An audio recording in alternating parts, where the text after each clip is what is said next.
People always talk about games like The Witcher 3, Skyrim, or Red Dead Redemption 2 when discussing immersion. But one game almost nobody brings up is Peter Jackson's King Kong game. I'm just joking, of course, a lot of people love this game, but I didn't expect a 2005 movie tying game to somehow become one of the most immersive games I've played in a hot minute, and today I want to explain why. But before we jump into Big Monkey Island, I think we need to answer another question first. What actually makes a game immersive? Immersion is one of those words everyone throws around, but I don't think there's one right definition. It's also obviously incredibly subjective. Some people think realistic graphics make a immersive game, but then you have games with simple visuals that pull you in just as much.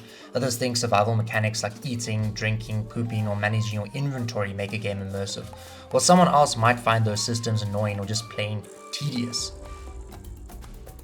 You could even argue that removing a HUD makes a game more immersive, and to a certain extent I'd agree. Games like Red Dead Redemption 2 or Metro Exodus prove that. But then you also got games like Stalker or Far Cry 2 that still have a HUD and yet completely immerse me. So clearly immersion isn't just one feature for me.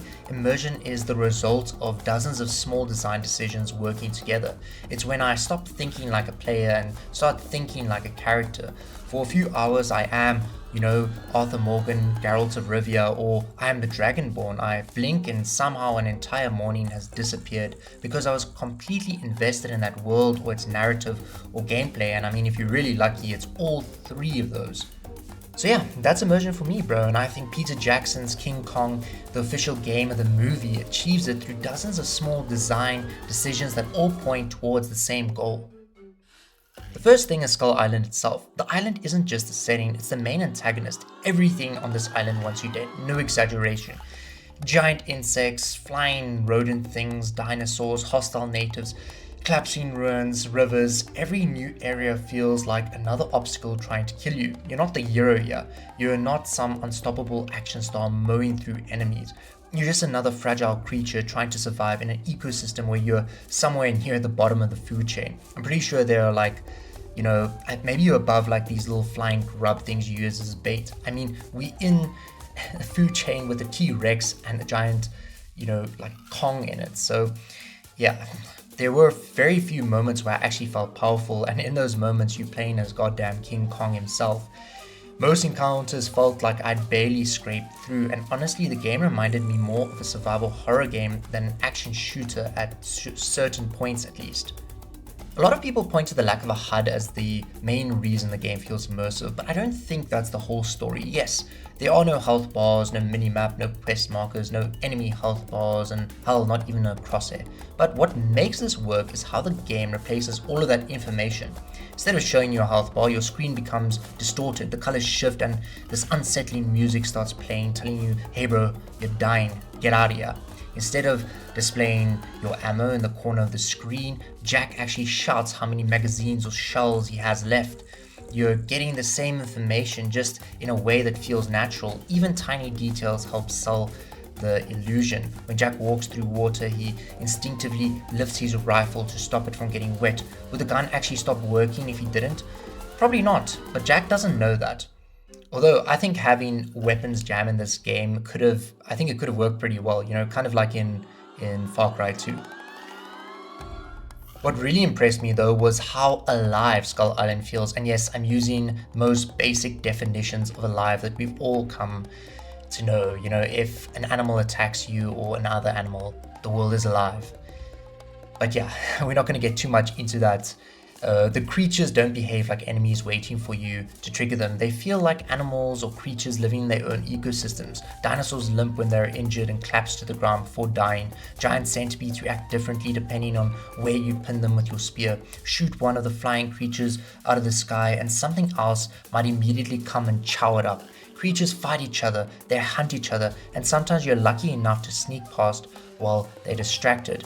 It genuinely feels like you're just an unlucky tourist passing through a place where life continues whether you're there or not.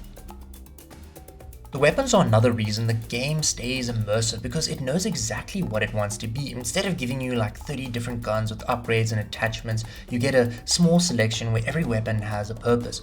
The pistol is reliable when you've got nothing else, and it also has a decent fire rate.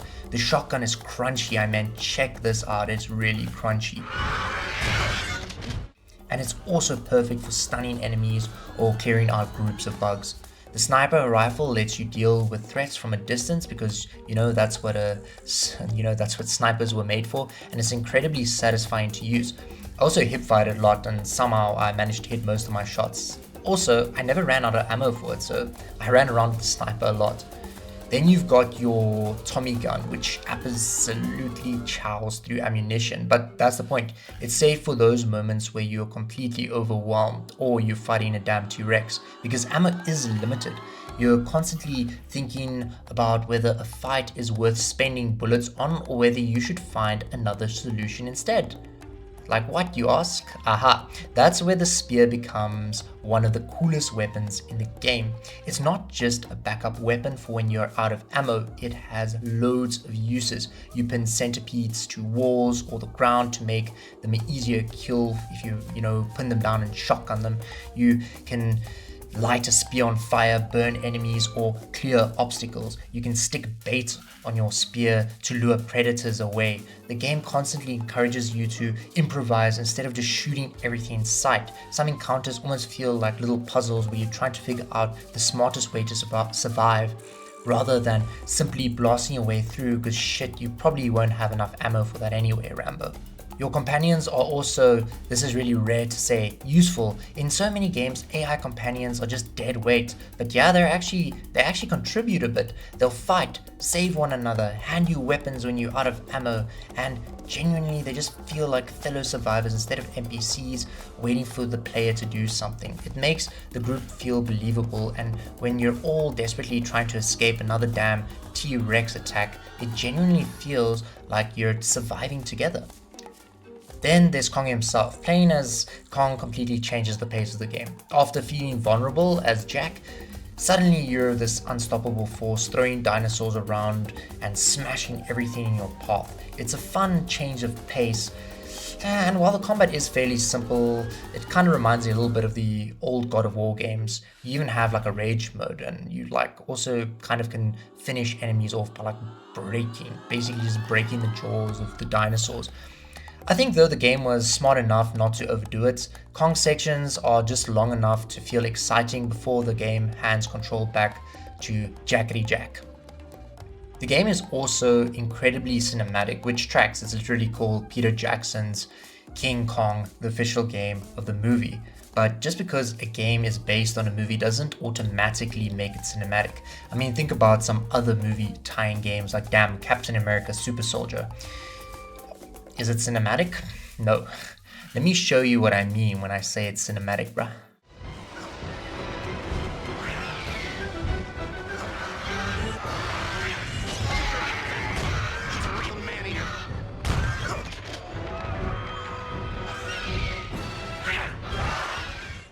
There are so many moments in this game where it almost looks like you're watching a cutscene, except you're still in control. It's seamless. Whether you're hiding from a charging T-Rex, wading through waist-deep water with your rifle held above your head, or exploring these ancient ruins, or watching these dinosaurs stampeding past you, the game constantly delivers these incredible set pieces. Honestly though, this is actually a pretty good dinosaur game as well.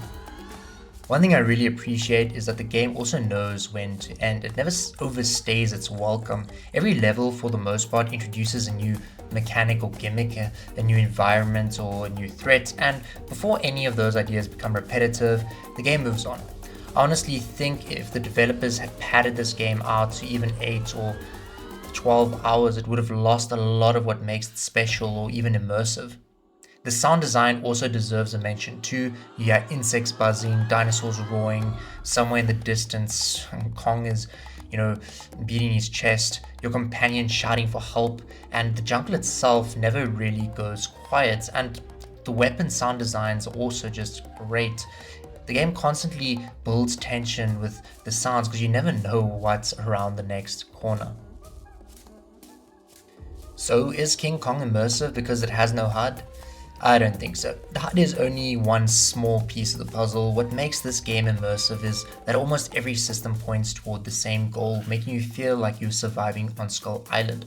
The island feels hostile, the creatures behave like, wildlife instead of video game enemies. The weapons all have a purpose, your companions actually help you, and the game respects your attention instead of constantly pulling your eyes toward menus and notifications. It's a focused experience that never loses sight of what it's trying to achieve, and that's why over 20 years later, I still think Peter Jackson's King Kong is one of the most immersive games on the PS2. Anyway guys, thank you so much for watching. If you enjoyed the video, let me know what you think the most immersive game of all time is down in the comments. I'd genuinely love to hear your picks, and if you enjoyed the video, don't forget to leave a like, subscribe, and yeah, let's try to get 10 likes for this video. I'll catch you guys in the next one.